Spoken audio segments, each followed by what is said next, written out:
Bien, en este video pretendo dar un pantallazo general sobre este tema, la voz pasiva. Nosotros hasta aquí hemos visto todas acciones o todas oraciones en voz activa, es decir, el sujeto, el verbo y la acción en sí. La voz pasiva es muy importante en el inglés técnico porque permite resaltar la acción más que quien la realiza. Es decir, para la voz pasiva, la acción realizada es más importante que quién o qué cosa la realiza. Por eso se usa mucho en inglés técnico para hablar de reacciones químicas, donde lo más importante es la reacción en sí más que los compuestos que reaccionan. Para hablar de fenómenos mecánicos, donde interesa más el fenómeno que se produce, que se genera o que toma parte de un determinado mecanismo, más que las fuerzas que allí intervienen, o las presiones o las temperaturas que allí intervienen. Para hablar de un protocolo de análisis, de una guía de análisis en un determinado experimento de laboratorio, por ejemplo, donde lo más importante son los pasos, las secuencias que se deben realizar, los fenómenos que se observan, más eh, que quién realiza o quién lleva a cabo ese experimento. ¿Cuáles son las condiciones para construir o para tener una construcción pasiva? Primero, es que la oración de la cual se parte debe tener un objeto directo. De lo contrario, no vamos a tener voz pasiva. ¿Y cómo reconozco ese objeto directo en una oración? A través de la pregunta, ¿qué cosa más el verbo? En este ejemplo simple vamos a ver cómo reconocemos ese objeto directo. The hurricane destroyed the city. Es una oración en pasado, donde el verbo en pasado es un verbo regular, por eso está terminado en ed. Y tenemos acá el sujeto, como les decía, el verbo y el objeto directo que siempre va a estar en el predicado. La pregunta, como decíamos, es ¿qué cosa más el verbo? ¿Qué cosa destruyó el huracán? La ciudad. Por lo tanto, the city, la ciudad, será el objeto directo. Veamos antes de ver cómo a partir de esta oración en voz activa formamos la construcción pasiva, cómo reconocemos el objeto directo en algunos ejemplos, en algunas actividades. ¿Cuáles de estas oraciones que se presentan en la pantalla contienen objeto directo? Veamos caso por caso. La primera, the technician is analyzing the samples. Tenemos un caso de presente continuo porque tenemos el verbo to be en presente y el verbo en ing. ¿Qué pasa en este caso? ¿Tenemos o no tenemos objeto directo? ¿Qué es lo que tengo después de ese verbo, de samples? Las muestras. ¿Qué cosa está analizando el técnico? Las muestras. Por lo tanto, en este ejemplo tenemos objeto directo. En el ejemplo número 2, the technician arrives at 8 o'clock a.m. El técnico llega a las 8 de la mañana. ¿Tenemos objeto directo? Bueno, veamos. ¿Qué cosa llega a...? No, no tenemos. En todo caso preguntamos a qué hora llega, pero no qué cosa llega a las tanto. En el caso número 2 no tenemos objeto directo. En el número 3, the technician will publish the results. El técnico publicará, acá tenemos el futuro con will, los resultados. ¿Qué pasa en este ejemplo? ¿Tenemos o no objeto directo? Sí, tenemos. Podemos preguntar qué cosa publicará el técnico, los resultados. El objeto directo es los resultados. El ejemplo número 4 tenemos, the technician has not opened the laboratory yet.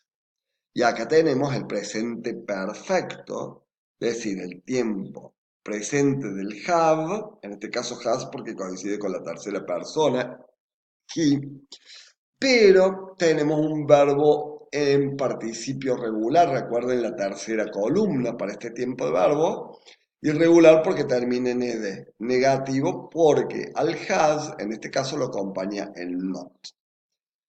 Tenemos objeto directo en este ejemplo. ¿Qué cosa no ha abierto el técnico? El laboratorio. Por lo tanto, aquí tenemos objeto directo.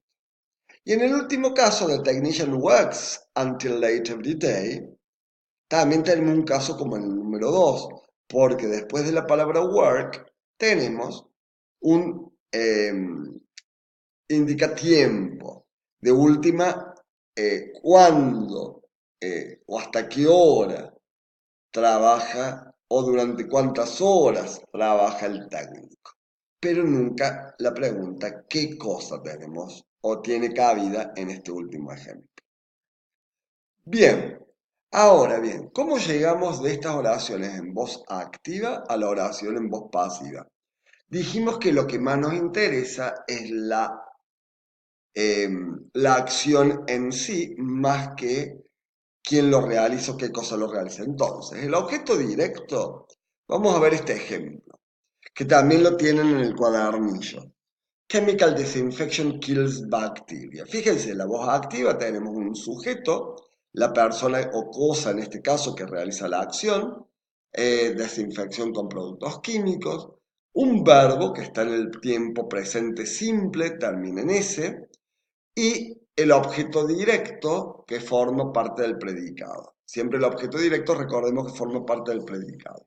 En este caso, las bacterias.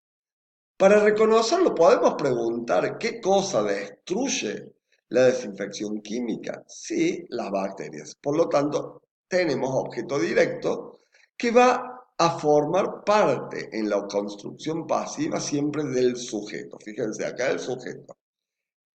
Luego, el verbo en construcción pasiva, ya vamos a ver qué ocurre en todos los tiempos verbales que hemos visto hasta aquí, pero siempre el verbo de la construcción pasiva va a estar formado por el verbo be en el mismo tiempo que el verbo de la oración original de la que partimos, en este caso al estar en presente, el verbo be va a estar en presente, seguido de un participio pasado, del participio pasado del verbo, en este caso killed.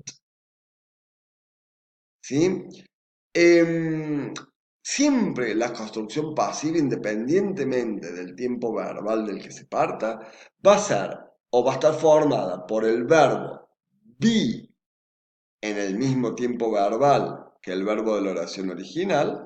Si el verbo de la oración original está en presente, como en este caso, el verbo to be va a ir en presente en la construcción pasiva. Si el verbo de la oración original está en presente perfecto, pues bien, el verbo de la construcción pasiva será en presente perfecto. Si el verbo de la oración original está en pasado simple, entonces el verbo be en la construcción pasiva estará también en pasado, y así sucesivamente. Pero entonces, ¿cómo la vamos a reconocer? Siempre a la voz pasiva, a la construcción pasiva con el verbo be seguido del participio pasado, que puede ser regular terminado en ed o irregular, es decir, la tercera columna de los verbos que aparece en el diccionario. Y luego, si ese agente, esa cosa o persona que realiza la acción es importante a tener en cuenta, la vamos a tener en cuenta en la construcción pasiva a través de la preposición by, que significa o que se traduce como por.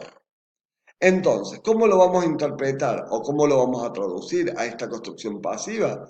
Las bacterias son eliminadas por la desinfección de productos químicos. Entonces, recuerden que la construcción pasiva se va a reconocer siempre a través del verbo be, conjugado en el mismo tiempo verbal que la oración en voz activa, más el participio pasado del verbo principal, es decir, aquel que aparece en la tercera columna de la lista de verbos, ya sea regular terminado en ed o bien irregular. Bueno, gente, esto es todo para el primer video. Vamos ahora a los diferentes casos según los tiempos de verbo que aparecen en el cuadernillo. Nos vemos en un rato. Hasta luego.